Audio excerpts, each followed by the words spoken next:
अगर आपने केमिस्ट्री में अभी तक कुछ नहीं पढ़ा है और आप ये चाहते हैं कि जेईई मेंस 2021 में मैं केमिस्ट्री में 60 प्लस स्कोर करूं, तो इस वीडियो को एंड तक जरूर देखना।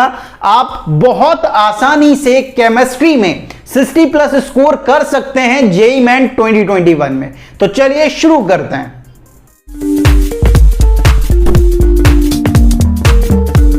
हेलो स्टूडेंट, कैसे हैं आप? दिस इज केमिस्ट्री बाबा। वेलकम टू केमिस्ट्री अड्डा, एक ऐसा प्लेटफॉर्म जहां पर आप केमिस्ट्री को फील करते हैं। अगर आपने अभी तक कुछ नहीं पढ़ा या थोड़ा बहुत टॉपिक्स आपने पढ़े हुए हैं, ठीक है, और आप ये चाहते हैं कि जेईई मेंस 2021 में हम केमिस्ट्री में 60 प्लस स्कोर करें, तो आज मैं जो टॉपिक बताने वाला हूं, अगर आप वो टॉपिक पढ़कर जाते हैं तो आप बिल्कुल केमिस्ट्री में जेईई मेंस 2021 में 60 प्लस स्कोर कर सकते हैं।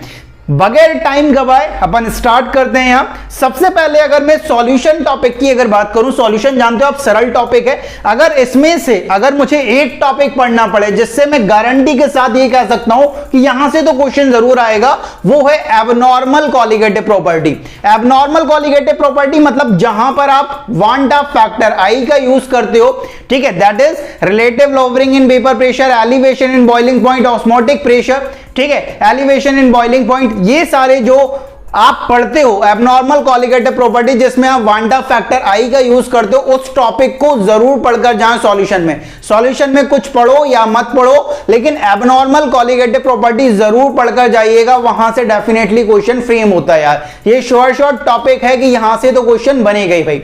केमिकल काइनेटिक्स, केमिकल काइनेटिक्स में आपको आर्हेनियस इक्वेशन पढ़कर जाना है। आर्हेनियस इक्वेशन से रिलेटेड कई सारे क्वेश्चन आएंगे। यहां से आपको एक्टिवेशन एनर्जी की वैल्यू कैलकुलेट कराता है, कहीं आपको रेट कांस्टेंट की वैल्यू कैलकुलेट कराता है, कहीं ग्राफ देता है लॉग के वर्सेस 1 अपॉन टेम्परेचर इनवर्स में, वहां पर एक्टिवेशन एनर्जी की वैल्यू को फाइंड करवाता है। कभी ये फाइंड करवाता है कि ऐसे कौन से फ्रैक्शन ऑफ मॉलिक्यूल्स होंगे जिनकी एनर्जी एक्टिव मॉलिक्यूल के एनर्जी के बराबर होगी, तो वो सारी चीजें आपकी आर्हेनियस इक्वेशन से सॉल्व होती हैं। तो आर्हेनियस इक्वेशन को जरूर पढ़कर जाइएगा। थर्ड, अगर इलेक्ट्रोकेमिस्ट्री में अगर बात करूं तो इलेक्ट्रोकेमिस्ट्री में आपको नस्ट इक्वेशन का जो न्यूमेरिकल फ्रेम होते हैं और नस्ट इक्वेशन क्या होती है ये आपको पता होना चाहिए। और दूसरा टॉपिक जो इलेक्ट्रोकेमिस्ट्री में आपको पढ़कर जाना है, वो पढ़ के जाना है numerical based on molar conductance, equivalent conductance, conductivity, cell constant, resistance, जिन पर बेस्ड जो आपके न्यूमेरिकल फ्रेम होते हैं वो आपको पढ़कर जाना है यार। अगर आपके पास थोड़ा अच्छा टाइम है तो इसमें Faraday second law of electrolysis जरूर ऐड कर लें, sorry first law of electrolysis को जरूर इंक्लूड कर लें यार। सॉलिड स्टेट में अगर आपको पढ़ना है तो डिफेक्ट्स आप पढ़ के जाइए। शॉर्टकी डिफेक्ट, फ्रैंकल डिफेक्ट्स क्या होता है, इनके होने से क्या क्या कॉन्सिक्वेंसेस आते हैं क्रिस्टल में, वो आपको पता होना चाहिए। साथ में आप एससीसी, बीसीसी और एफसीसी पर बेस्ड जो छोटे छोटे न्यूमेरिकल बनते हैं वो आपको पता होना चाहिए कि एससीसी में पैकिंग एफिशिएंसी क्या होती है, कोऑर्डिनेशन नंबर क्या होता है, पॉसिबल मॉलिक्यूलर फॉर्मूला पर बेस्ड जो क्वेश्चन बन सकते हैं वो आपको पता होना चाहिए। साथ में ऑक्टाहेड्रल वॉइड्स और टेट्राहेड्रल वॉइड्स का थोड़ा सा नॉलेज आपके पास होना चाहिए। तो ये आपके पास सॉलिड स्टेट की कहानी। साथ में सरफेस केमिस्ट्री अगर आपको पढ़ना है तो जो आपका जो फ्रेंडलेट आइसोथर्म है उसे जरूर इंक्लूड करें, फ्रेंडलेट आइसोथर्म। साथ में आप टाइप ऑफ कोलोइडल सॉल्यूशन, जिसमें आपके मेनली जो आपके कोलोइडल सॉल्यूशन को आपको क्लासिफाई किया था on the basis of physical state, उनके जो एग्जांपल हैं उन्हें यहां पर जरूर इंक्लूड करें यार। साथ में आप पढ़ सकते हैं टिंडल इफेक्ट की क्या कंडीशन होती है, ठीक है, और जो आपका ब्रैडेगार्ग मेथड होता है, पेप्टाइजेशन होता है, उनमें क्या क्या होता है ये आप थोड़ा सा देखकर जाएं। नेक्स्ट, अगर कोऑर्डिनेशन कंपाउंड की अगर बात करूं तो कोऑर्डिनेशन कंपाउंड में आपका आइसोमेरिज्म से जरूर क्वेश्चन आता है हर बार, तो आइसोमेरिज्म जरूर पढ़कर जाएं। उसमें भी क्या स्टीरियो आइसोमेरिज्म जो है उसे जरूर इंक्लूड करें, जीआई और ओआई। नेक्स्ट, अगर मेटलर्जी में बात करें तो मेटलर्जी में मेनली ओर्स के नाम पूछे जाते हैं, तो ओर का नाम आपको पता होना चाहिए। साथ में जो ओर का प्यूरिफिकेशन आप करते हैं लास्ट स्टेप में, वो प्यूरिफिकेशन के जो एग्जांपल हैं वो जरूर इंक्लूड करें।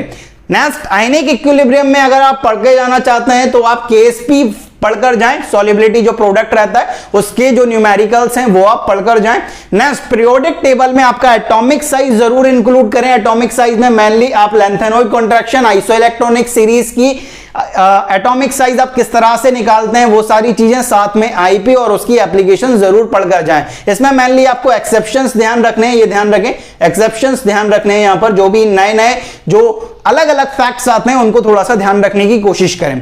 केमिकल बॉन्डिंग मेनली एमओटी पर बेस्ड होती है, जिसमें आपके पैरामैग्नेटिक, डायामैग्नेटिक, होमो, लूमो, इनसे रिलेटेड क्वेश्चन बनते हैं। शेप और हाइब्रिडाइजेशन ये बहुत जरूरी है, हर बार क्वेश्चन आता है। ज्योमेट्री और शेप अलग हो जाते हैं, जब लोन पेयर या बॉन्ड पेयर आता है तो शेप और हाइब्रिडाइजेशन का आपके पास नॉलेज होना चाहिए। बॉन्ड ऑर्डर आपको पता होना चाहिए, प्लस थर्मल स्टेबिलिटी का थोड़ा बहुत नॉलेज होना चाहिए। केमिकल बॉन्डिंग में इंपॉर्टेंट टॉपिक्स आते हैं। ये आपके पास फिजिकल और इनऑर्गेनिक की बात हुई। अब अगर मैं ऑर्गेनिक की बात करूं कि सर ऑर्गेनिक में हम क्या पढ़ के जाएं, ऑर्गेनिक में अगर आपको शॉर्ट टॉपिक्स चाहिए तो सबसे पहले SN1 SN2 का मैकेनिज्म आपके दिमाग में होना चाहिए कि SN1 रिएक्शन किस तरह से प्रोसीड होती है, SN2 रिएक्शन किस तरह से प्रोसीड होती है, उनकी रिएक्टिविटी ऑर्डर आप किस तरह से निकालते हैं, और अल्काइल हैलाइड में जो रिएक्टिविटी ऑर्डर आता है वो आप किस तरह से निकाल सकते हैं, उन पर बेस्ड क्वेश्चन। दूसरा जो आपको पढ़ना है वो पढ़ना है एसिडिक स्ट्रेंथ, बेसिक स्ट्रेंथ का कंपैरिजन आप किस तरह से करते हैं। एरोमेटिसिटी आपको पता होना चाहिए।